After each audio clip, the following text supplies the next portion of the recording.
నానా యోగి మనం ఇప్పటివరకు ఏమేమి నేర్చుకున్నాము?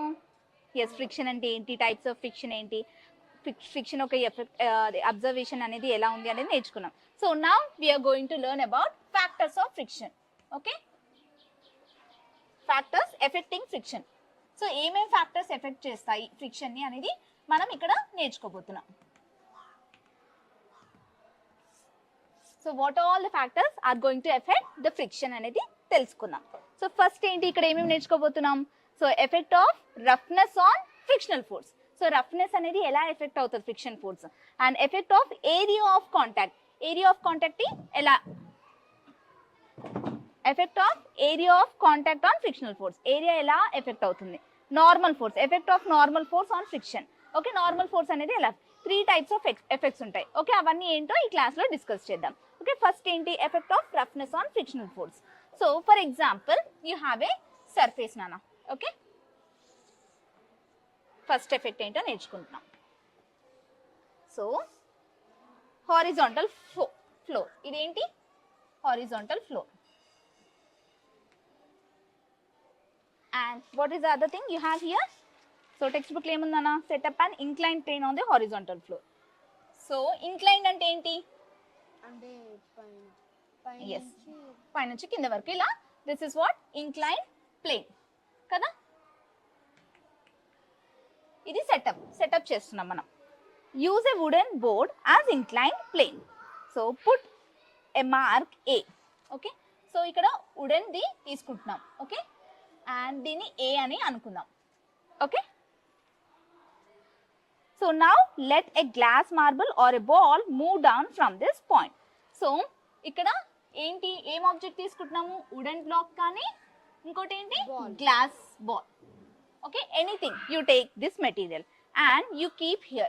So what happens, ఏమవుతుందన్నా, ఈ వుడెన్ బ్లాక్ కానీ గ్లాస్ కానీ ఏమవుతుంది, ఆటోమేటిక్గా వితౌట్ గివింగ్ ఎనీ ఫోర్స్ ఇస్తున్నామా, ఇక్కడ ఇవ్వట్లేదు.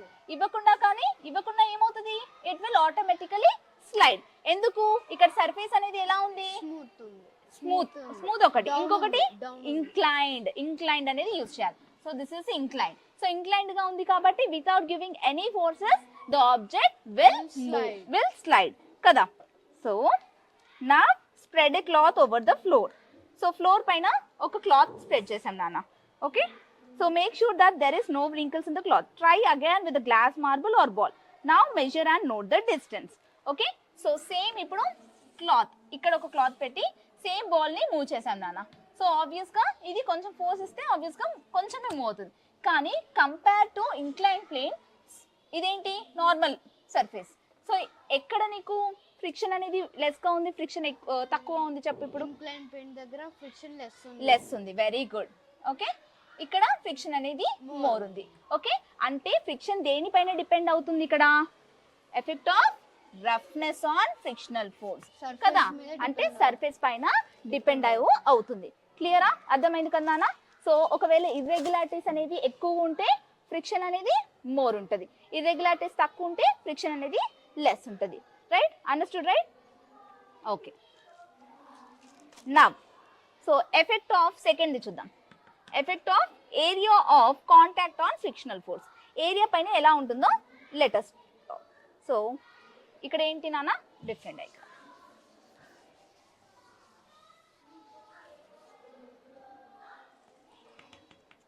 So what we have, the surface. ఇక్కడ ఒక సర్ఫేస్ ఉందన్న, ఇక్కడ ఒక బ్లాక్ ఉంది. ఓకే,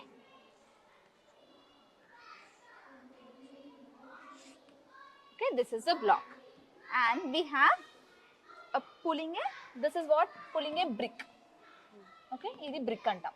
ఇక్కడ దీన్ని పుల్ చేస్తున్నాం with a string. Okay, so ఇక్కడ పట్టుకున్నారు. హ్యాండ్.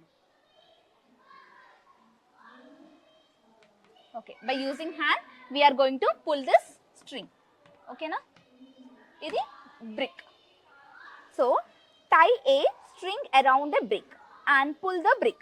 ఏం చేస్తున్నాం నాన్న, బ్రిక్ ని టై చేస్తున్నాం ఒక స్ట్రింగ్ కి. Okay, and we are trying to pull here. Okay, with our hand we are trying to pull. ఏమవుతుంది, ఇదేంటి నాన్న, ఇక్కడ స్ట్రింగ్ కదా, ఇక్కడ spring balance. Okay, this is spring balance. Okay, so this is string. So we use spring balance as a device. Spring balance ఎందుకు use చేస్తున్నాం నాన్న? ఎందుకు? What is the purpose of spring balance? To measure the applied force. ఓకేనా? ఎంత force apply చేస్తున్నాము అనేది we are going to measure in the spring balance. అర్థమవుతుందా? Okay. So in a spring balance, the spring is stretched by the applied force. The change in the length of the spring is proportional to the applied force. So the scale of the spring balance directly gives the applied force in newtons, and in some spring balances the force is given in kilogram weight. So ఏం చేస్తున్నాం ఇప్పుడు మనం ఇక్కడ? ఒక brick ని తీసుకొని దానికి ఒక స్ట్రింగ్ అటాచ్ చేసి ఆ స్ట్రింగ్ కి మనం స్ప్రింగ్ బ్యాలెన్స్ అటాచ్ చేసాం. ఆ స్ప్రింగ్ బ్యాలెన్స్ ని మనం లాగుతున్నాం. లాగినప్పుడు ఏం చేస్తున్నాం ఇక్కడ మనము ఎంత ఫోర్స్ తో ఆ స్ట్రింగ్ ని లాగుతున్నాం. సో స్ట్రింగ్ లో మనకి ఇది కొంచెం like when it is going beyond, so obvious గా నీకు రీడింగ్స్ అనేవి పెరుగుతుంటాయి. నువ్వు ఎంత ఫోర్స్ అప్లై చేస్తున్నావో నీకు స్ట్రింగ్ బ్యాలెన్స్ కూడా అంతే రీడింగ్స్ చూపెడుతుంది. అర్థమవుతుందా? అంటే ఎంత ఫోర్స్, ఒకవేళ 5 న్యూటన్సా లేకపోతే 8 న్యూటన్సా, అలా ఎంత అప్లై చేస్తున్నావు. ఫోర్స్ కి యూనిట్స్ ఏమని చెప్పాను నేను? ఫోర్స్ కి యూనిట్స్ న్యూటన్స్. ఓకేనా? అండ్ ప్రెషర్ కి యూనిట్స్ ఏంటన్నా? Metre, newton per metre square. ఓకేనా? సో ఈ ఫోర్స్ అనేది న్యూటన్స్ లో చూపెడుతుంది. కొన్ని స్ప్రింగ్ బ్యాలెన్సెస్, కొన్ని స్ప్రింగ్ బ్యాలెన్స్ కి ఏంటి కిలోగ్రామ్, కేజీస్ లో కూడా ఉంటాయి. ఫోర్స్ కాదు, ఏంటిది స్ప్రింగ్ బ్యాలెన్స్ ఒక యూనిట్స్. క్లియరా? అర్థమైంది కదా?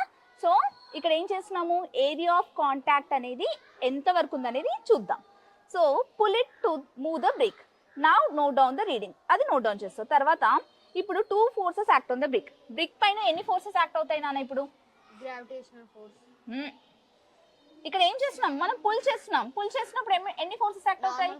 Yes, very good. ఒకటి ఏంటి ఇక్కడ? నార్మల్ ఫోర్స్ యాక్ట్ అవుతుంది. ఇంకోటి ఏంటి? ఫ్రిక్షన్ ఫోర్స్ యాక్ట్ అవుతుంది. There are 2 forces acted on the brick. Very good. So one is a force applied by you and the other is a frictional force. So the applied force is equal to the maximum limit of the frictional force at the instant when the brick ఎప్పుడు just begin move కదా. So applied force అనేది ఎప్పుడు move అవుతుంది brick? నేను ఏమని చెప్పాను? Applied force equal గా ఉందనుకోండి ఏమవుతుంది? రెస్ట్ లోనే ఉంటుంది కదా.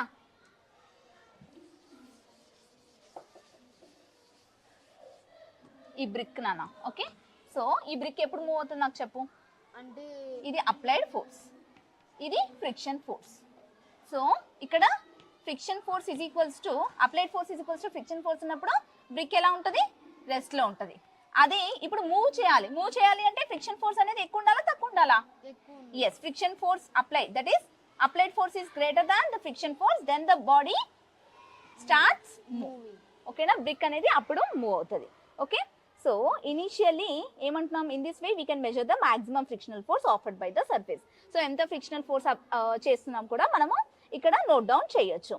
So now turn the brick upright as shown in the figure. So ఇప్పుడు ఏం చేస్తున్నారు నాన్న? ఇప్పుడు సేమ్, కాకపోతే బ్రిక్ అనేది హారిజాంటల్ బదులు ఏం చేస్తున్నాం ఇక్కడ?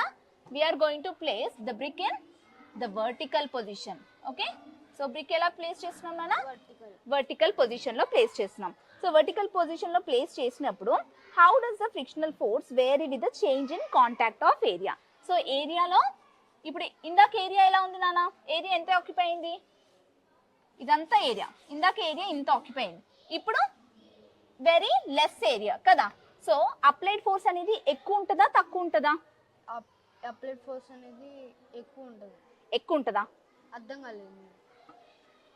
ఏరియా అనేది ఎక్కువ ఉన్నప్పుడు అప్లైడ్ ఫోర్స్ ఎక్కువ ఉంటుందా తక్కువ ఉంటుందా? తక్కువ ఉంటుంది.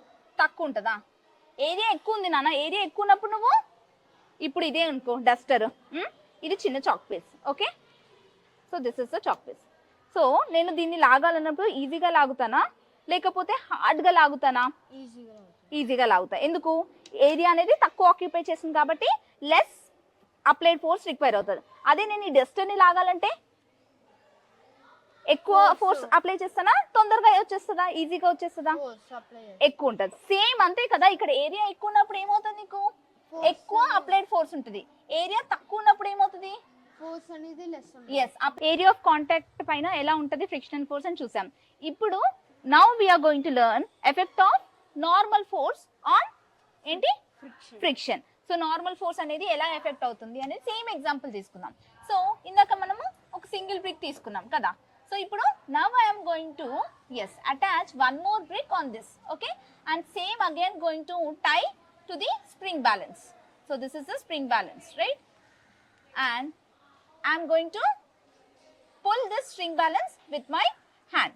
Okay, assume. So ఇవేంటన్నా bricks, brick 1, brick 2. సో ఇప్పుడు now carefully observe. So when I pull ఏమవుతుందన్న ఇక్కడ ఫోర్స్ అనేది ఎట్ సైడ్ అప్లై చేస్తున్నావు, this side you are going to apply. So frictional force ఏంటి ఇక్కడ డెవలప్ అవుతుంది, ఆపోజిట్ డైరెక్షన్ లో అవుతుంది. సో ఇప్పుడు నేను ఇలా లాగి 2 బ్రిక్స్ ని లాగుతున్నప్పుడు సో నాకు నార్మల్ ఫోర్స్ అనేది ఫ్రిక్షనల్ ఫోర్స్ తో ఎక్కువ ఉంటుందా తక్కువ ఉంటుందా? సో ఎంత లాగితే ఫ్రిక్షన్ అనేది అంత డెవలప్ అవుతుంది కదా. సో ఆబ్వియస్ గా నేను ఏమని రాయొచ్చు, friction force is directly proportional to ఏంటి నార్మల్ ఫోర్స్. సో ఇక్కడ ఎస్ రెండు సేమ్ కన్నానా. సో నార్మల్ ఫోర్స్ ఎక్కువ ఉందనుకో ఫ్రిక్షన్ ఫోర్స్ కూడా ఎక్కువ ఉంటుంది, నార్మల్ ఫోర్స్ తక్కువ ఉందనుకో ఫ్రిక్షన్ ఫోర్స్ కూడా తక్కువ ఉంటుంది. So this is the relationship between the normal force and the frictional force. క్లియరా? అర్థమైందా నాన్న?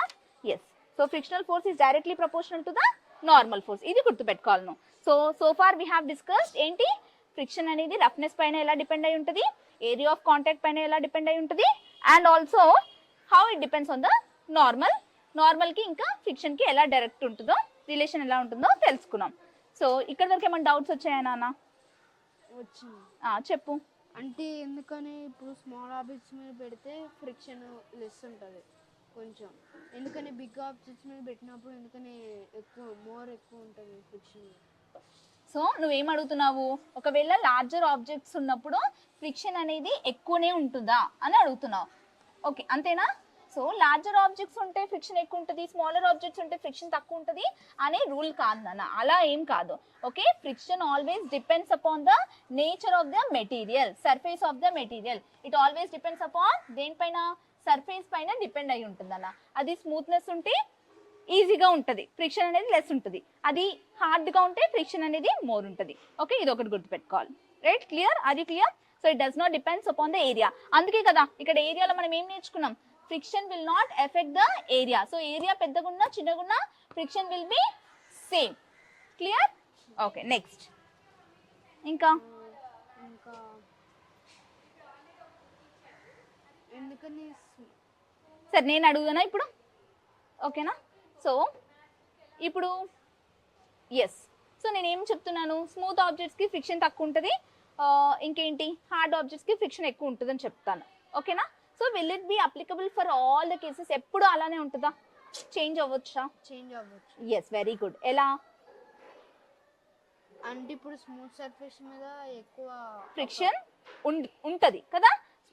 Yes, very good. సో ఏంటన్నా, smooth surfaces for example glass కానీ, ఓకే, సో గ్లాస్ తీసుకున్నాను అనుకోండి.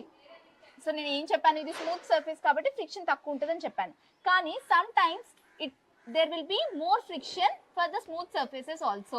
ఎందుకు అంటే because the atoms will be very close and tightly packed in this object, so there may develop more friction for the smoother objects also. Depending upon the application it will apply. ఓకేనా? క్లియరా? అర్థమైందా? So ఇక్కడ వరకు మనకి ఏమేమి నేర్చుకున్నామో ఇప్పటి వరకు clarity ఉందా నాన్న? సో ఫస్ట్ ఏం నేర్చుకున్నాం, what is friction, what are the types of friction, static friction అంటే ఏంటి, rolling friction or sliding friction అంటే ఏంటో నేర్చుకున్నాం. Yes, factors of effecting the friction. Okay, clear? Yes, area పైన, రఫ్నెస్ పైన అండ్ ఆల్సో నార్మల్ ఫోర్స్ పైన ఎలా ఉంటుందని చూసాం.